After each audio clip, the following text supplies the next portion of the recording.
Triangle alumni are the group that has this enduring, renewing interest in keeping the Triangle alive. I'm another one for whom this was the pivotal experience, certainly of my life at Drexel. And above all, I want to keep the Triangle going. So Larry decided to form the Triangle Advisory Board, Alumni Advisory Board, and I'm flattered I'm part of that. Anyway, so we've talked enough about Larry. I think it's time to hear from Larry. So my former Triangle staff member and my colleague and my good friend Larry Marion, please.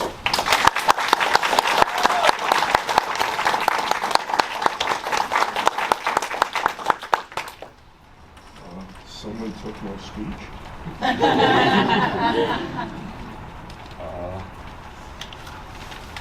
Okay, sorry, I do have a speech. Well, first off, wow, not many people get to hear their eulogy. Thank you all for coming.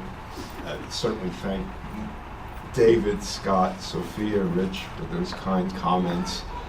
There are people here. My brother came in from Arizona. My daughter came in from Louisiana. There are people here from Maryland, Massachusetts, etc. Thank you all so much for coming and joining us in this event. There's also a special shout out. Where's Steve? Steve Roadside. Steve and Carl, we were all part, and Jimmy, where's Jimmy? Okay, we were all part of the same group, and I wouldn't be here. None of us would be here if it weren't for that group, particularly Steve. Steve graduated a year before I did.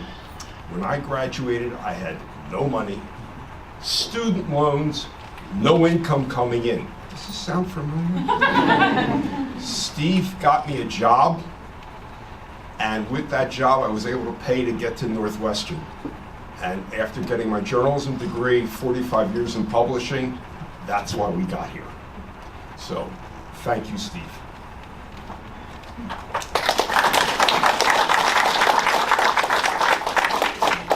I wanted to, everyone has mentioned the challenges that the Triangle faced. I want to put it into a context.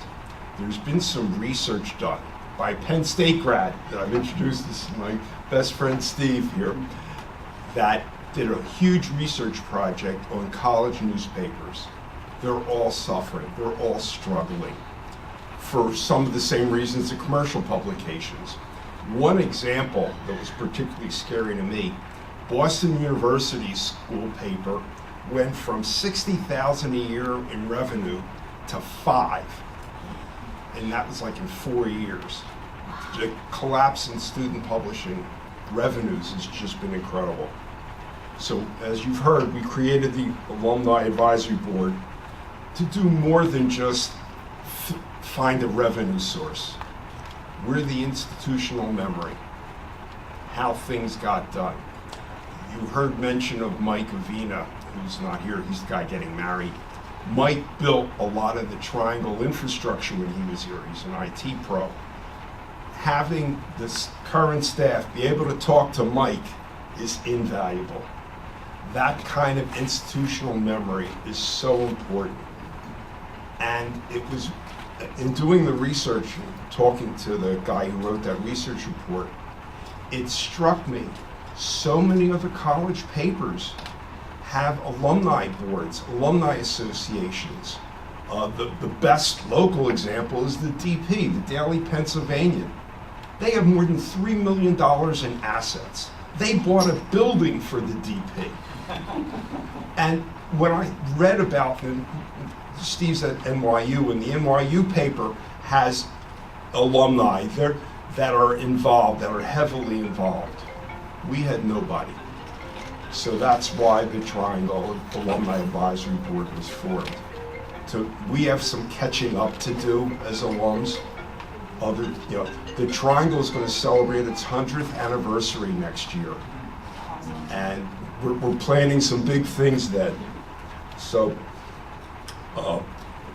more to look forward to.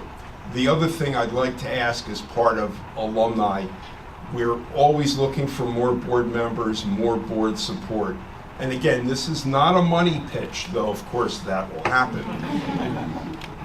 We need expertise.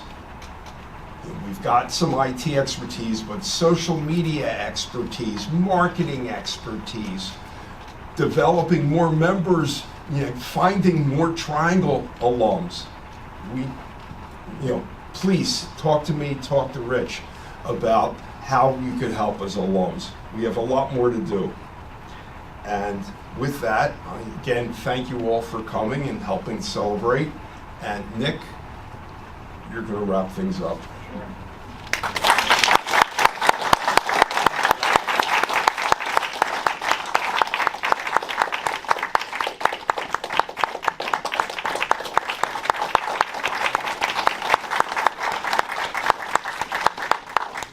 Thank you, Larry. I'm stepping in for David Unruh, who had to head off to another alumni weekend event. I'm Nick Hosel. I'm Assistant Vice President for Development, and I've had the privilege of working with Larry on establishing this endowment, along with the scholarship that supports the editor-in-chief.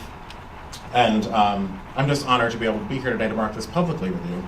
I also want to thank everybody who has previously made donations to support the Triangle, without which they wouldn't exist. So I want to take the moment, as Larry alluded to make the pitch.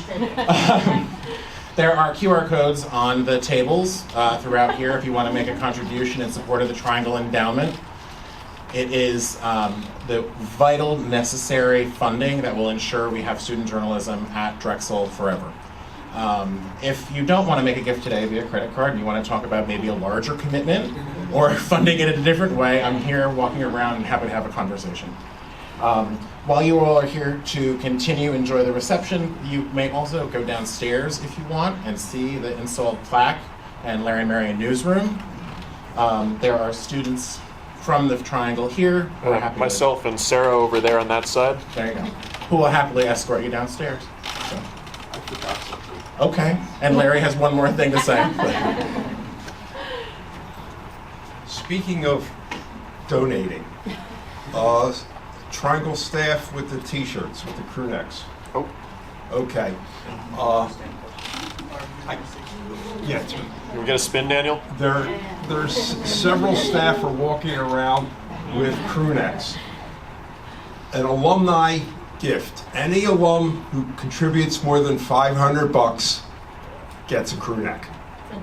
These are limited supply, first 5 only. So talk to Nick.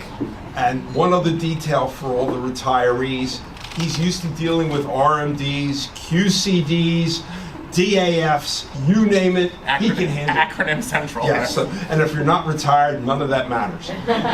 But you should invest in them. That's true.